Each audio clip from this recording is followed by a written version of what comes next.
Rasta navê wê bêrîvan e lê tu carî neçûye bêriyê. Bêrîvana 9 salî Diyaneya Stockholm ya navnetewî de topa pê dilîze. Ji tevahiya Ewropa tenê çend welat ku Swêd yek bû ji wan û ji Swêdê jî tenê du zarok ku bêrîvan yek bû ji wan ê ku li Parîsê beşdarî maça bi navê Match of Dreams bûn.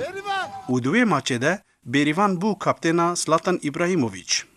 Match futbolist Berê, bikêre? Zlatan و Zlatan Ibrahimovic le top list. Aj bûm kaptena wê.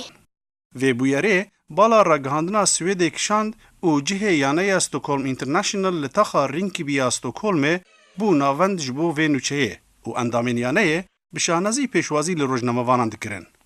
دیسنیلاند لە پاریس 20 ساڵی پڕ کردووەتەوە. لە زۆربەی وڵاتە ئەوروپیەکان هەڵساون یانەیەکیان هەڵبژاردووە. ئەو یانەیە لەو وڵاتانەی کە هەڵیان بژاردووە ئەو یانانن کەوا پرینسیپێکیانەیە پرینسیپی نۆڵ تۆلۆرانس. نۆڵ تۆلۆرانس معنای ئەوەیە ئەو یاریکەرانەی ئەو یاریزانانەی کە یاریەکەن لەو تیپانە نابێ جنێو بدەن نابێ شەڕ بکەن ئەبێ ئەتیتیودێکی یاخود ڕفتارێکی وایان هەبێ کە ببنە ڕەفیقی ئەو خەڵکانەی کەوا یاری لەگەڵانەکەن.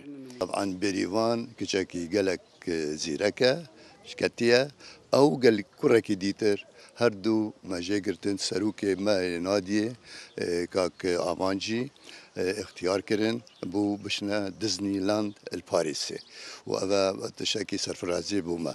Bi rengekî berfireh li Swêdê piştgiriya werzişê dibe û zarokeke weke bêrîvan e dibe nimûne ji hevalên xwe re ku di riya werzişê re werine parastin ji riya şaş û ji bo jiyaneke saxlem û tendurist.